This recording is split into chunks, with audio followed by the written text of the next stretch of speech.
tous, Denis Perrault. Vous avez 2 heures. Au niveau évolution, je crois quand même qu'on est dans une période où manifestement ça bouge. Parce qu'on a quand même... on voit que les conversions à l'agriculture bio sont en plein boom. Une partie de la profession agricole est sur la défensive aussi, c'est parce que on a perdu un peu le sens du métier et qu'on est montré du doigt un peu souvent. Et qu'on a fait tout ce qu'on nous a dit de faire. Il a fallu nourrir jusque dans les années 85, il fallait atteindre l'autonomie alimentaire, il fallait produire pour que les gens n'aient plus faim. Ce qu'on a très bien fait. Et depuis, le message a muté et de souveraineté alimentaire, on est passé à nourrir le monde. Et du coup, on n'a pas su se réfréner. Et on nous a dit de s'agrandir, on s'est agrandi. On nous a dit d'avoir recours à la chimie. On a eu recours à la chimie, on a bouffé le voisin, on a fait tout ce qui s'est mécanisé outre mesure, on a fait tout ce qu'il fallait faire.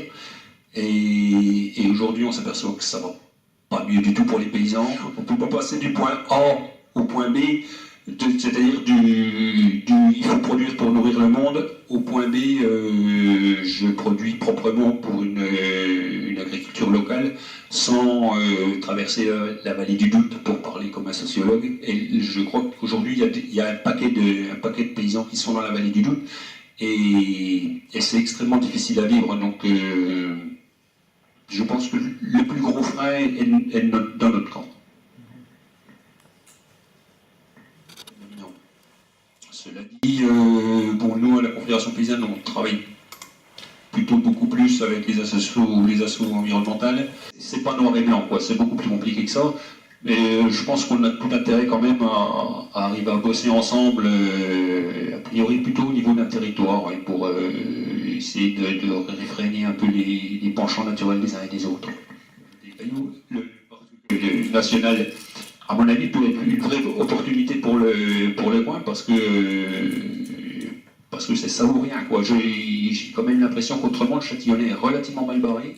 Je pense qu'il pourrait y avoir du boulot à faire sur les projets territoriaux alimentaires. Au niveau Bourgogne, il doit y avoir moyen de faire. Et la Bourgogne, je pense que partout dans le monde, la Bourgogne a une image de qualité. En réalité, c'est vrai que vous l'avez déjà dit tous les deux, si on regarde le pays châtillonnais, il n'y a pas besoin d'être grand clair pour savoir qu'on est en train de perdre la population, on est un des territoires qui a le plus bas niveau de vie en France, hein, quand même, il faut le savoir, hein, par habitant, bien sûr. Donc tout ça, si on prend tous ces éléments, qu'on les met bout à bout, on se dit ça va très mal, et ça va encore plus mal, en effet, pour les agriculteurs, puisque eux, en effet, ils sont dans un système qui les a obligés en tout cas, ils sont endettés à des niveaux incroyables. Je voudrais rejoindre ce que vous avez dit au niveau de l'agriculture. Si on ne fait pas de la qualité ici, je ne sais pas où on peut la faire. Je crois que les céréaliers veulent faire comme en Ukraine, comme en Géorgie. C'est pas ça qu'il faut faire. Je pense qu'il y a une demande vraiment... Moi, je vis en Belgique, les gens demandent des produits de qualité dans les grandes villes.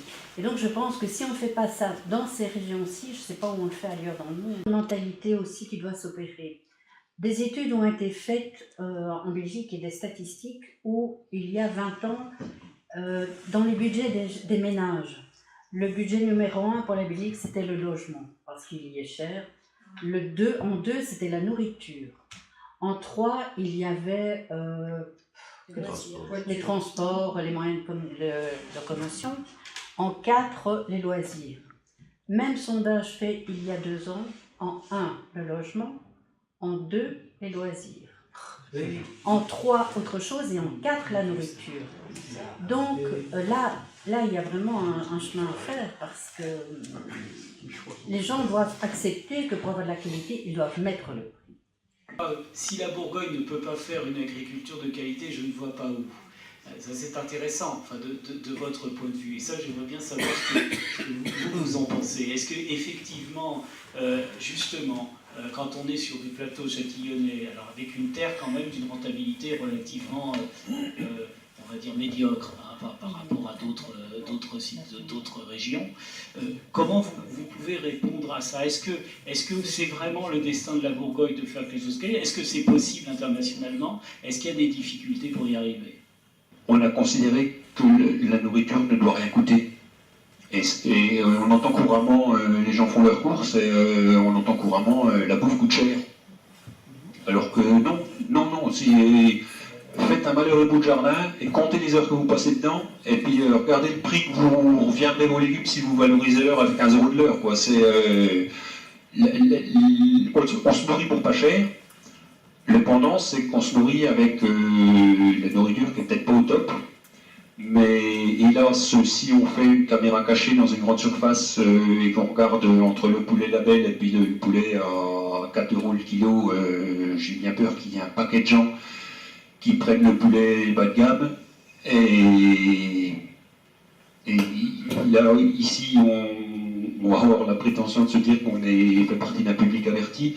Mais il y a encore un paquet de gens qui, tant qu'il y a du rosé et des chips, se préoccupent pas du réchauffement climatique, ni du bilan social de l'agriculture actuelle, ni de l'environnement et tout ça, quoi. Donc il y a encore un énorme travail à faire. Mais nous ne baissons pas les bras. J'avais 2 agriculteurs amis ici. L'un fait de l'agriculture raisonnée, l'autre fait de l'agriculture, on va dire, productiviste. Ils s'engueulent à chaque fois. Je trouve que c'est un peu dommage, et je trouve que s'il y a un lieu, d'abord qu'il y ait un lieu de dialogue, et qu'on traite les choses de façon globale, comme on l'a fait un peu tout de suite, c'est-à-dire de se dire, oui, il n'y a pas que le métier d'agriculteur, il n'y a pas que la banque qui verse des crédits aux agriculteurs, il n'y a pas que les fonctionnaires qui versent très tardivement les aides agricoles, mais il y a aussi tout un ensemble qu'il faut prendre en compte. Et je trouve que ça serait vraiment le plus important.